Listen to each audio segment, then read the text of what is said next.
नमस्कार, मैं डॉक्टर प्रमोद नागर, कार्डियक सर्जन। आज आपसे बात करने वाला हूँ हाइड्रेशन के ऊपर। जब हम हाइड्रेशन वर्ड सुनते हैं, तो सबसे पहले हमारे दिमाग में जो चीज़ आती है, वो ये है कि हमें अधिक से अधिक पानी पीना चाहिए। हम जितना पानी पिएँगे, उतना स्वस्थ रहेंगे। लेकिन क्या अधिक पानी पीना हमारे बॉडी को वाक़ई हाइड्रेट करता है, या जो हमारी बॉडी की रिक्वायरमेंट है पानी को लेकर के, उसे पूरा कर पाता है? इसे समझाने के लिए doctor Peter Agre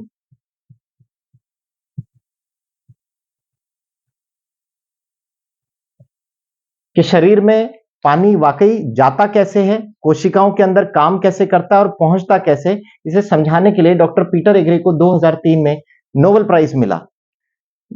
doctor Peter Agre का कहना है कि हमारे जो सेल हैं, हमारी जो कोशिका हैं, इनके सरफेस पे एक्वापोरिन्स या स्पेशल प्रोटीन्स होते हैं, और ये माध्यम बनते हैं हमारे शरीर में पानी को ले जाने के।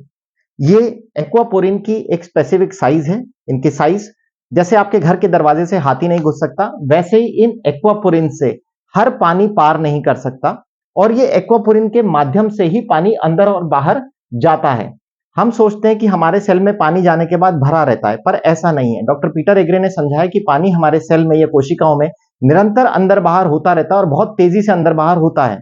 ऐसा इसलिए होता है क्योंकि हमारे सेल के अंदर बहुत सारे केमिकल रिएक्शन चल रहे हैं, जिससे हमारे को जीवन मिलता है। ये वो सेल का फंक्शन होता है। जैसे आपके पैंक्रियास के सेल इंसुलिन बनाते हैं, लीवर के सेल डाइजेस्टिव एंजाइम बनाते हैं, पेट के सेल HCl बनाते हैं, एसिड बनाते हैं। तो इस तरह की बहुत सारी क्रियाएं हमारे शरीर में चल रही है, और अलग अलग कोशिकाएं क्रियाएं कर रही है। तो जब ये रिएक्शन हमारे सेल में चल रहे होते हैं, कोशिकाओं में चल रहे होते हैं, तो बहुत सारे केमिकल ऐसे भी बनते हैं जो हमारे शरीर के लिए जहर है या टॉक्सिन है, और उन्हें शरीर से निकाल के बाहर फेंकना बहुत आवश्यक है।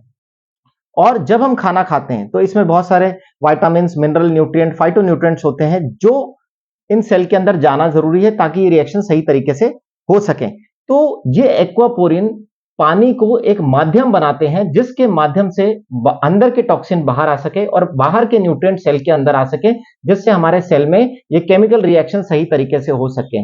इन सब का माध्यम पानी है, पर पानी को सेल के अंदर बाहर करने वाले एक्वापोरिन्स हैं। ये वो चैनल्स हैं 3 नैनोमीटर साइज के छोटे, जिनके थ्रू पानी अंदर बाहर होता है। लेकिन जैसे आपके घर के दरवाजे से हाथी अंदर बाहर नहीं हो सकता, ऐसे ही सही पानी का होना आवश्यक है इस दरवाजे से अंदर बाहर होने के लिए। तो इन्होंने एक और प्रॉपर्टी बताई कि पानी की माइक्रो क्लस्टर स्ट्रक्चर होना आवश्यक है, अगर पानी अंदर बाहर सही तरीके से मूव कर सके। तो ये माइक्रो क्लस्टर है क्या वास्तव में? जो पानी नेचर में बह रहा है, चाहे वो झरनों में, नदी में, हमारे गंगोत्री के उद्गम पे, ये बहते हुए पानी के अंदर पानी का एक स्ट्रक्चर होता है। ये 5 से 6 मॉलिक्यूल्स का पानी होता है। इसका हेक्सागोनल स्ट्रक्चर होता है। लेकिन जैसे ही हम पानी को रोकते हैं, चाहे बांध बना के, चाहे टंकी में भर के, चाहे हमारे घर के नीचे टैंकर के अंदर, पानी रुकने की वजह से भारी हो जाता है। ये इसके मॉलिक्यूल्स एक दूसरे में चिपकने लग जाते हैं, और ये 25 से 26 मॉलिक्यूल का हो जाता है। ये यूं मान के चलिए, इसकी साइज बढ़ जाती है। एक माइक्रो क्लस्टर्ड पानी, ये छोटे आकार का सही स्ट्रक्चर का पानी, इस चैनल से बहुत आराम से अंदर बाहर हो सकता है। लेकिन मोटा पानी या अनस्ट्रक्चर्ड वाटर, जिसे हम कह सकते हैं, अनस्ट्रक्चर्ड वाटर इस एक्वापोरिन के माध्यम से इजीली अंदर बाहर नहीं हो सकता, जिसकी वजह से आपका सेल डिहाइड्रेट हो जाता है, या यूं कहे उसका हाइड्रेशन सही नहीं हो पाता। तो आपकी कोशिकाओं का सही हाइड्रेशन मेंटेन करने के लिए ये एक्वापोरिन चैनल्स के थ्रू स्ट्रक्चर्ड वाटर का सही क्वांटिटी में जाना जरूरी है। तो मैं समझाता हूं आपको फर्क स्ट्रक्चर्ड और नॉन स्ट्रक्चर्ड वाटर में क्या है। इसके लिए मैं समझाने के लिए मैं ग्रीन टी लूंगा। ग्रीन टी को अगर हम समझें, तो ग्रीन टी एक बैग है। ये जो बैग है, ये सेल्यूलोज का बैग है।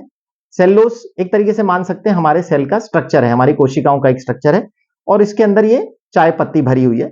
ये चाय पत्ती के अंदर अर्क है। कोई भी पानी अगर स्ट्रक्चर्ड है, तो वो इसके अंदर आसानी से जा पाएगा और बाहर निकल पाएगा। जब हम ग्रीन टी बनाते, तो हम ठंडे पानी में कभी भी ग्रीन टी नहीं बनाते। हम इस ग्रीन टी को गर्म पानी में बनाते हैं।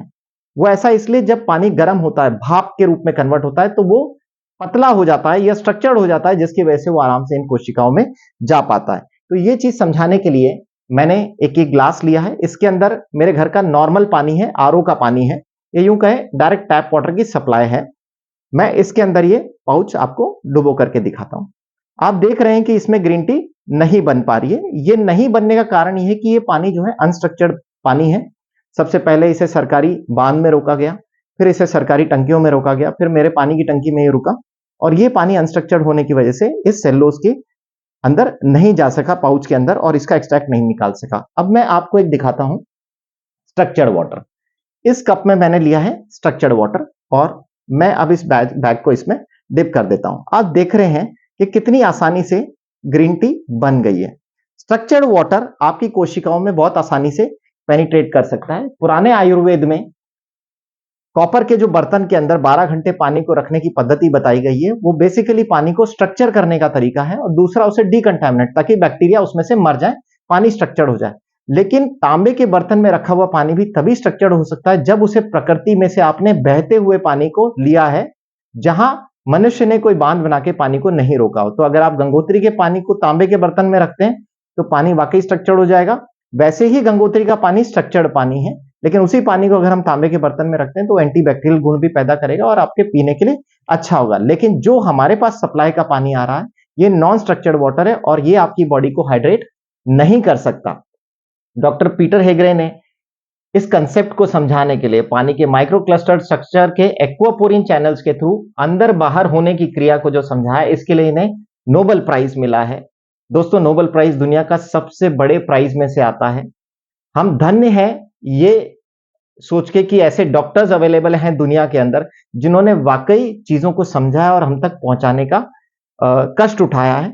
तो अगर हम इस चीज को समझ सकें, डॉक्टर पीटर हेगरे के इस कंसेप्ट को, तो हम अपने स्वास्थ्य को अच्छा मेंटेन कर पाएंगे। क्योंकि एक बुक लिखी गई है, you are not sick you are thirsty. आप उसे पढ़िए, आप समझ जाएंगे कि अगर आपकी बॉडी का हाइड्रेशन सही नहीं है तो आपको बहुत सारी बीमारियां लगेगी, क्योंकि आपके सेल के अंदर केमिकल रिएक्शन सही नहीं होंगे, वो बहुत सारे केमिकल्स बना नहीं पाएंगे और उनके अंदर से टॉक्सिन्स बाहर नहीं निकल पाएंगे और न्यूट्रिएंट्स अंदर नहीं जा पाएंगे, जिसकी वजह से वो सेल खत्म हो जाएंगे और आपको बहुत सारी बीमारियां लगेगी। इनफैक्ट कैंसर जैसी बीमारी को भी आप स्ट्रक्चर्ड वाटर कंज्यूम करके आसानी से सही कर सकते हैं, ताकि कैंसर सेल के अंदर से गंदगी बाहर निकल सके और सही न्यूट्रिएंट जब उसको मिलेंगे तो वो सेल भी हील होना स्टार्ट हो जाएगा। तो दोस्तों, मैं उम्मीद करता हूं कि आज के बाद आप भी अपने जीवन में स्ट्रक्चर्ड पानी पिएंगे।